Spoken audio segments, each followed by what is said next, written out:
Hello, friends. This is Martin speaking. I really need your support. Please subscribe to the channel before watching. In this episode, we will discuss three very important topics. Each topic is important and interesting, so be sure to watch our episode until the end. Topic number 1. White House pleads with North Korea. Do not arm Russia. The stakes are high. Topic number 2. Kim Jong-un's mysterious entry into Russia. What's behind the growing military cooperation? Topic number 3. Explosive alliances. The deepening military bond between North Korea and Russia. Topic number 1. The recent visit by North Korean leader Kim Jong-un to Russia has brought attention to the potential for arms deals between the two nations. This visit has raised concerns and prompted discussions about the broader cooperation between North Korea, Russia, and China. One of the key points of concern is the possibility of North Korea providing weapons to Russia, a move that would directly violate United Nations Security Council (UNSC) resolutions. The White House, through its National Security Council spokesperson Adrienne Watson, has urged North Korea to refrain from engaging in arms sales or transfers with Russia. This caution is based on North Korea's public commitments not to participate in such activities. It's essential to emphasize that any arms deal between these two nations would contravene existing international agreements and sanctions. The issue at hand underscores the importance of monitoring the outcome of the Kim-Putin summit closely. The United States has reiterated its commitment to enforcing existing sanctions against entities that may be funding Russia's war efforts. Moreover, the U.S. has expressed readiness to impose new sanctions if deemed necessary to address violations of international norms. Beyond the specific concern of arms transfers, the visit has shed light on the evolving dynamics between North Korea, Russia, and China. The Deputy Assistant Secretary of State for Multilateral Affairs, Jong-un, has voiced concerns regarding China and Russia's stance on North Korea's missile tests. These tests have repeatedly defied UNSC resolutions. China and Russia have used their veto power to thwart attempts to hold North Korea accountable for its actions. At the same time, they have accused the United States of contributing to regional tensions through joint military exercises with South Korea and Japan. PAC has clarified that these joint military exercises conducted by the United States are routine and defensive in nature, conforming to international law. The U.S. position is that it seeks a peaceful resolution to the Korean Peninsula issue and the complete denuclearization of the region. This stance underscores the complexities and nuances of the relationships and tensions at play in Northeast Asia. The growing cooperation between North Korea, Russia, and China is a notable development. It raises questions about the motivations behind this collaboration and the potential implications for regional and global security. It is crucial to analyze this cooperation objectively, free from bias or preconceived notions. North Korea's engagement with Russia and China may be driven by several factors. First, it could be a strategic move to diversify its alliances and reduce its dependence on any single partner. North Korea has historically relied heavily on China for economic and diplomatic support. Expanding ties with Russia could provide the regime with additional leverage on the international stage.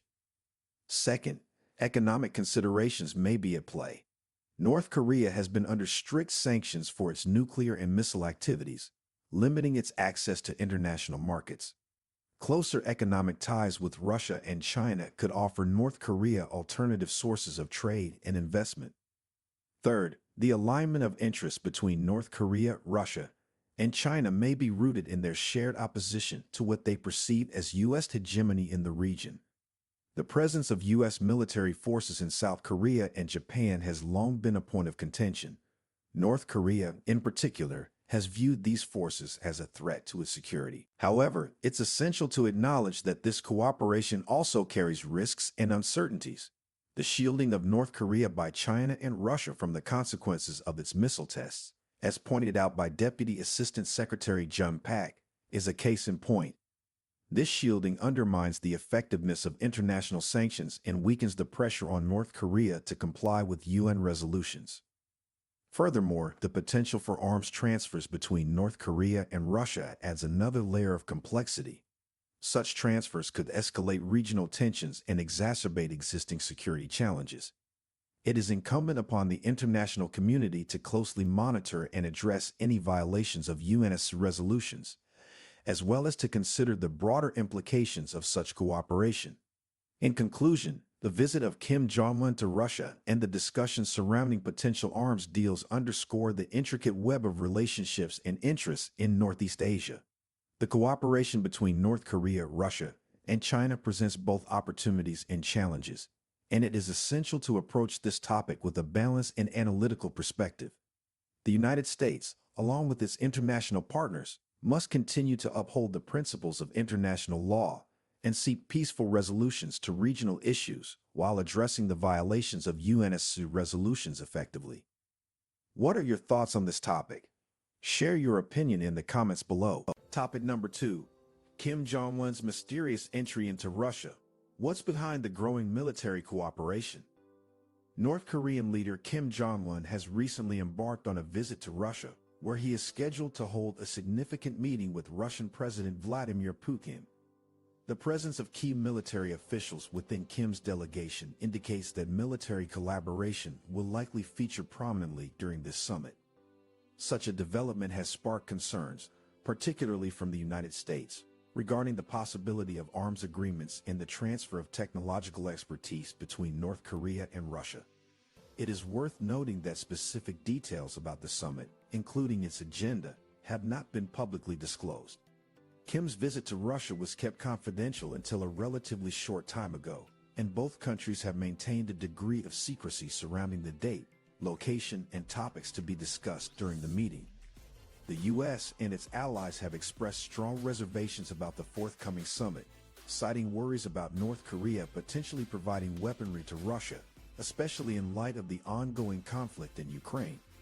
Allegations have also emerged suggesting that Russia might have shared advanced military technologies with North Korea. In anticipation of the summit's outcomes, the South Korean government has been actively reviewing potential countermeasures. Additionally, the U.S. State Department has issued a warning that any transfer of arms from North Korea to Russia would lead to further sanctions imposed on both nations. Nevertheless, it is anticipated that the meeting between Kim and Putin will occur in the Russian Far East region, though the precise timing remains uncertain. This diplomatic engagement between Kim Jong-un and Vladimir Putin carries significant geopolitical implications, which require careful analysis and consideration. To better understand the situation, it is crucial to approach it from a neutral standpoint, devoid of any preconceived labels or biases. First and foremost, the meeting between the North Korean leader and the Russian president underscores the importance of dialogue and diplomacy in international relations. It provides an opportunity for both nations to address various issues and concerns that may have otherwise escalated into conflicts. Diplomatic channels can serve as a means to de-escalate tensions and find common ground, which is essential for fostering stability in the region. The presence of military officials within Kim Jong-un's delegation suggests a potential focus on military cooperation during the summit. This raises questions about the nature of this collaboration. It is essential to acknowledge that countries often engage in military cooperation for various reasons, including joint exercises, sharing expertise, and addressing regional security challenges. The specifics of any military agreements should be examined carefully to determine their potential impact on regional stability. The concerns expressed by the United States and its allies regarding arms deals and technology transfers between North Korea and Russia highlight the broader issue of arms proliferation and the need for arms control measures. It is crucial to recognize that such concerns are not limited to this particular summit, but are part of a larger global discourse on arms control and non-proliferation. Evaluating these concerns objectively and considering the potential consequences is essential for crafting effective international policies. Allegations that Russia may have shared advanced weaponry technologies with North Korea warrant a thorough investigation. If substantiated, this would have serious implications for international security and would necessitate a coordinated response from the international community. The importance of ensuring that sensitive military technologies do not fall into the wrong hands cannot be overstated. The South Korean government's proactive approach in reviewing countermeasures in anticipation of the summit's outcomes reflects the importance of regional actors in shaping the course of events. South Korea has a vested interest in regional stability and security and is taking prudent steps to safeguard its interests. The U.S. State Department's warning of additional sanctions in the event of arms transfers between North Korea and Russia is consistent with the broader policy of using economic measures to deter undesirable behavior on the international stage. Sanctions can be an effective tool for influencing state behavior, but their impact should be carefully assessed to ensure they do not disproportionately harm civilian populations. The location of the summit in the Russian Far East region holds geopolitical significance.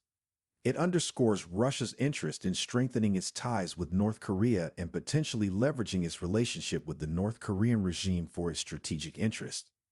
Additionally, the location highlights the importance of regional dynamics in shaping international relations. In conclusion, the meeting between Kim Jong-un and Vladimir Putin presents a complex and multifaceted diplomatic event with wide-ranging implications. It is essential for international observers to approach this situation with analytical neutrality, free from preconceived biases, and to carefully consider the potential consequences of various outcomes. The concerns raised by the United States and its allies are legitimate and warrant examination, as they touch upon broader issues of arms control and regional stability. Ultimately, the summit provides an opportunity for dialogue and diplomacy, and the international community must monitor its developments closely. What are your thoughts on this diplomatic engagement?